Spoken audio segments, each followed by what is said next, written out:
সূরা আন-নিসা আয়াত 10-এর উচ্চারণ হল ইন্নাল্লাযীনা ইয়াকুলুনা আমওয়ালাল ইয়াতামা যুলামান ইন্নামা ইয়াকুলুনা ফি বুতুনিহিম নারা ওয়া সায়াসলাউনা সাইরা। এর অর্থ হল নিশ্চয়ই যারা ইয়াতিমদের সম্পদ অন্যায়ভাবে ভোগ করে তারা নিজেদের পেটে কেবল আগুন ভর্তি করে, তারা অচিরেই এক জ্বলন্ত আগুনে প্রবেশ করবে। এই আয়াতের প্রেক্ষাপটে এতিমের অধিকার রক্ষা এবং তাদের সম্পত্তি অন্যায়ভাবে আত্মসাৎ করার কঠোর নিষেধাজ্ঞা ও শাস্তি বর্ণনা করা হয়েছে।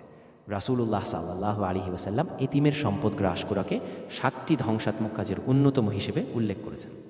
সূরা নিসার পাঠের ফজিলত হিসেবে অতি উচ্চ মর্যাদা প্রদান করে, কারণ রাসূলুল্লাহ সাল্লাল্লাহু আলাইহি ওয়াসাল্লাম বলেছেন, যে কেউ প্রথম 7টি সূরা গ্রহণ করবে সে আলেম হিসেবে গণ্য হবে।